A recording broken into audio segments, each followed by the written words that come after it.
భజరంగి కథ చెబితే అమీర్ అవమానించాడు. రాజమౌళి ప్రతీకారం తీర్చుకుంటున్నాడు. అందుకే అమీర్తో సినిమా అంటే జాంతానై. ఇది తెలుసా? రాజమౌళి సినిమాలో అమీర్ ఖాన్ స్క్రీన్ షేర్ చేసుకోవాలనే ఛాన్స్ కోసం వెయిట్ చేస్తున్నాడట. కానీ రాజమౌళి మాత్రం బాలీవుడ్ లో ఎవరితోనైనా చేస్తా కానీ అమీర్ ఖాన్ తో మాత్రం నేను సినిమా చేసే ఛాన్సే లేదు అని చెప్పేశాడట. అది కాదు రాజమౌళి గారు, మీరు అమీర్ తో ఎందుకు సినిమా తీయరు అంటే అప్పుడు చెప్పాడట రాజమౌళి అసలు విషయం. రాజమౌళి వాళ్ళ నాన్నగారు విజేంద్ర ప్రసాద్ భజరంగ భాయిజాన్ కథని ముందుగా అమీర్ ఖాన్ కు చెప్పారట. ఆ స్క్రిప్ట్ కు విజేంద్ర ప్రసాద్ 2 కోట్ల వరకు రెమ్యూనరేషన్ అడిగారట. కానీ అమీర్ ఖాన్ మాత్రం అబ్బే అంత ఇచ్చే స్టోరీ కాదు ఇది, 10 లక్షలు మాత్రమే ఇస్తా అని చెప్పాడట.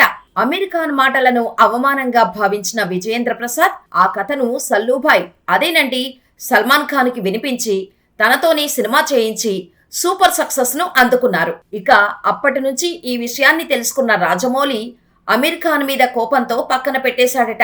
అందుకే అమీర్ ఖాన్ మీతో సినిమా తీయాలని ఉంది సార్ అంటూ హింట్స్ ఇచ్చినా కూడా రాయబారం పంపిన అమీర్ తో సినిమా అంటే జాంతానై అంటున్నాడట రాజమౌళి.